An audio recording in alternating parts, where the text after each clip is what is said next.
These three are the properties of projection operator. Let's look at the first property, that the projection of V onto W is equal to projection of V onto the unit vector in that direction. So this is the formula for projection. It is equal to W inner product with V over inner product of W with W times W. But this is equal to WV over the square of the norm of W times W. Yeah, because this is square of norm of W and this is W over norm of W. I can take this norm of W in the because it's a real number, it's a positive real number, so I can take it inside and then divide W by this. This is a unit vector. W over norm of W is a unit vector and this is a unit vector. So therefore this is the projection of V in the direction of this unit vector. And so therefore this is the projection of V in the direction of W over norm of W. So projection, to construct projection operator, we have to specify the direction of the projection, and in that direction you can pick a unit vector. Okay, you can pick a unit vector in that direction and then write the formula, because the formula becomes easy.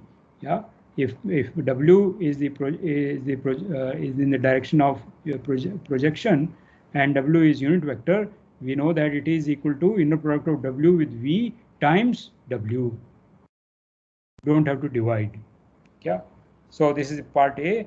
Let's look at part B, which says that the projection of vector onto W and V minus the projection vector, they are orthogonal. And this is inspired by the geometric situation. Yeah, this is the geometric situation. I have this vector V and I project in the direction of W and then take the difference. The difference of these two vectors is this vector and they are perpendicular. Okay, the same thing happens in arbitrary inner product space. So projected vector and V minus the projected vector are perpendicular. So I need to prove that their inner product is 0. So use the properties of inner product. Inner product is linear in every component. So it is PWVV, it is PWV, PWV. Okay, but PWV, if W is a unit vector, I can assume W is unit vector. This is inner product of W with V times W, V, and then PWV is this times this, and then I use conjugate property of the inner product, and this is a number. This is a number which comes out as it is. I mean, it comes out as a complex conjugate. This will come out as a complex conjugate. W inner product with V will come out as it is. So it is equal to this. And you can check that this is equal to 0. Okay. So projection of a vector in a direction of W and V minus the projection are perpendicular. Okay. Yeah. Okay. Part C is by this. Part C is proved very easily, because V becomes V minus the projection plus the projection. Right. So part C says that the length of the projected vector is less than equal to length of the given vector. So, but these two are perpendicular. These two vectors are perpendicular. So therefore, when I take the square of the norm of V, it is the sum of the square of the norm of this vector and this vector by Pythagoras theorem. Okay. So this says that the length of V is bigger or equal to length of the projected vector. And if W and V are linearly independent, you can check that you get equality. Okay. If and only if. Yeah. So this is what I explained, that the norm of square of norm of V is the inner product of V with V. So I write V as PWV plus V. Yeah. Then V minus PWV. Then PWV plus V minus PWV. Okay. And then I use the bilinear property of inner product, PWV, inner product with PWV is square of the norm of PWV. Then V minus PWV and V minus PWV, when I take their inner product, I get square of norm of V minus PWV. But when I take inner product of PWV, V with PWV, I mean V minus PWV, then they are perpendicular, so those terms cancel out. They are zero. So norm of square of norm of V is square of norm of projected vector, and then this, and therefore these are two non-negative numbers, and therefore this says that norm of V is bigger than or equal to norm of PWV. Okay, yeah. So this says that the projected vector has less, the length of the projected vector is at most the length of the given vector. Yeah, and equality here will hold if and only if V is equal to the projected vector. You can see that if this is equal to this term has to be zero. If this term is zero, then V equal to PWV by the positive definite property of inner product. So V has to be PWV, but PWV is equal to scalar multiple of W. So V is a scalar multiple of W. So V is dependent on W. V and W are linearly dependent, and you can prove the other direction also. Okay, so keep that in mind when we are projecting a vector. The projected vector as length of the projected vector is at most length of the given vector. Okay, now this, let us see that it implies this fundamental inequality called Cauchy-Schwarz inequality. Yeah, you know this from your JEE preparation in RN, but this is now valid in arbitrary inner product space. Okay, so it says that the absolute value of inner product of W with V is product of the length of W and length of V. And equality holds if and only if the two vectors are linearly dependent. Now this result is clear if I take W equal to 0. Right hand side is 0 because length of W is 0, and you can check that inner product of 0 vector with any vector is 0. So equality will hold when W is taken to be 0. So I can assume that W is a non-zero vector. Okay, so we will continue with this proof in the next slide. Some people are asking question about quiz. Yeah, so quiz marks will be put on Bodhi tree, yeah, very soon. But let's not discuss quiz things before I start my lecture, or at the end of the lecture we can discuss such points.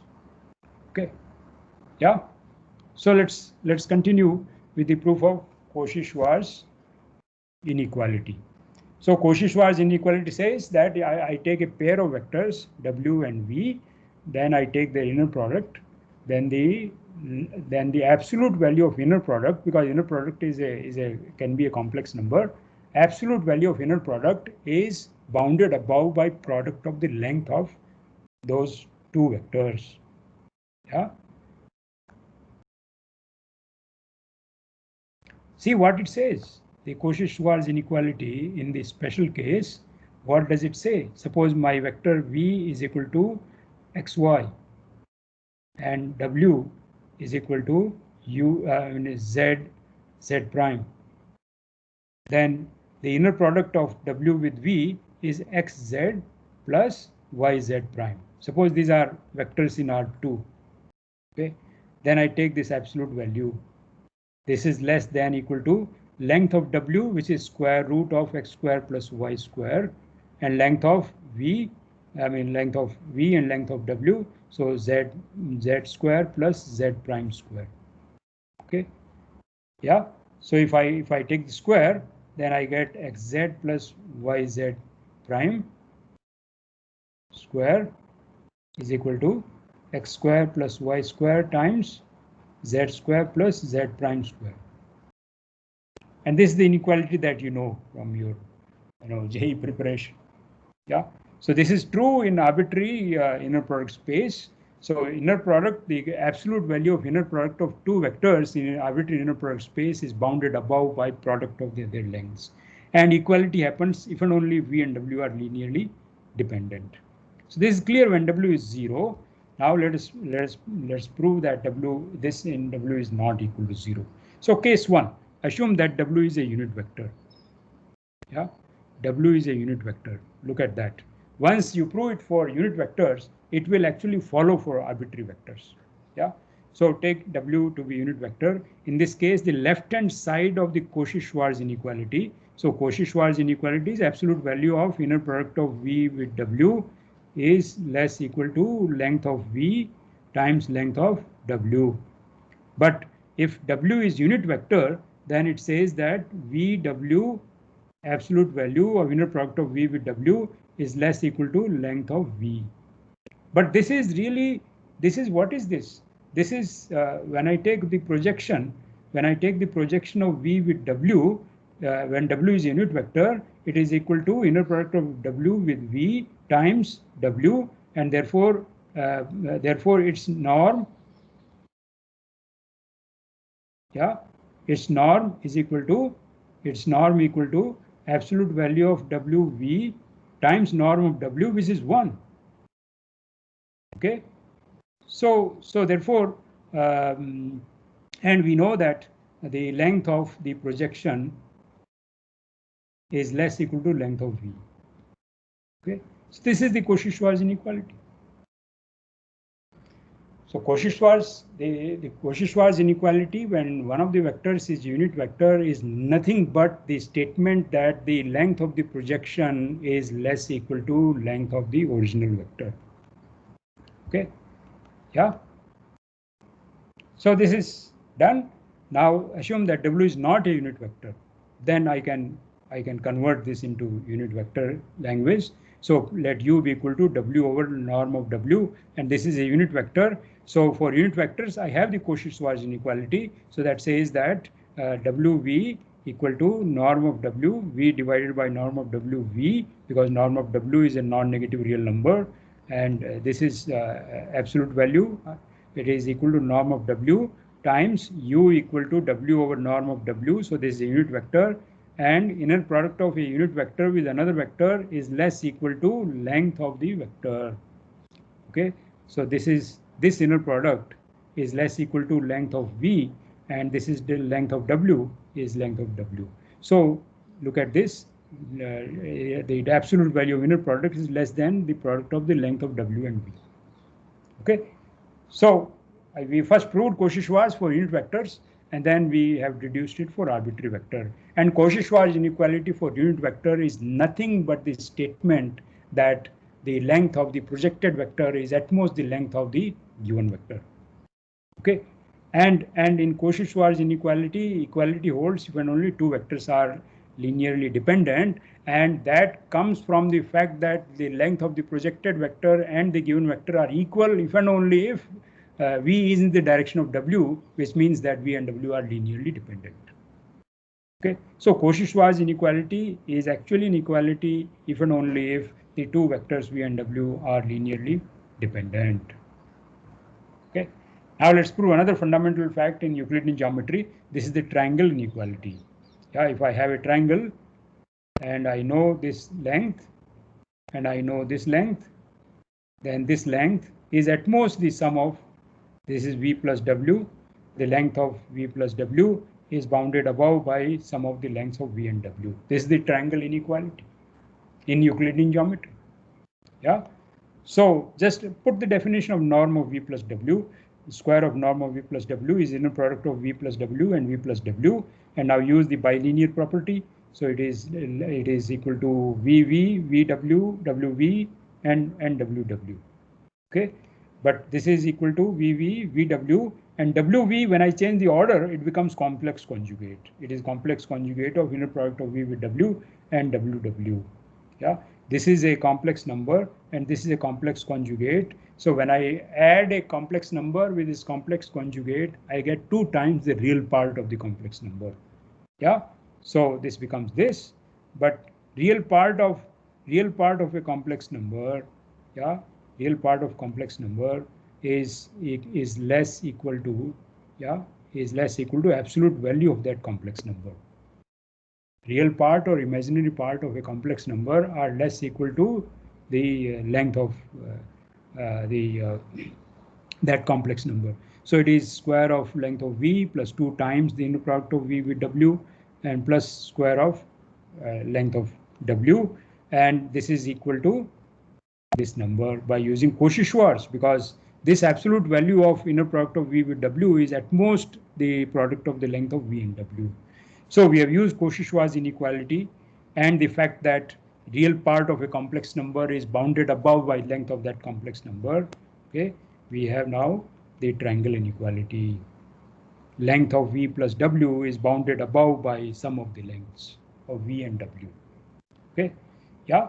So you can take theorems in Euclidean geometry and prove them in a very short proof using dot product in the Euclidean space or the Hermitian dot product in the complex vector space. But these proofs are valid in any inner product space. Yeah, your inner product space may consist of matrices, or it may consist of continuous functions or differentiable functions. Then we can talk about length of a function. We can talk about inner product of two functions, and these theorems in Euclidean geometry, they are being carried over to arbitrary inner product space. Yeah. So take a real inner product space. Now we can introduce, because of Cauchy-Schwarz inequality, we can introduce angle between vectors. Okay. So Cauchy-Schwarz inequality says that the absolute value of the inner product of V and W is less equal to product of the length. So if I take this number, the inner product of V and W, and divide by the length of V and length of W, it is a number between -1 and 1, because its absolute value of this fraction is less than equal to 1. So this number is between -1 and 1, and therefore I can find a unique theta between 0 and pi, so that cos theta is here. Yeah, values of cos theta are between -1 and 1. So if I insist that my theta is between 0 and pi, then cosine theta is the ratio of inner product of V with W and norm of V times norm of W. So here is my V and here is W.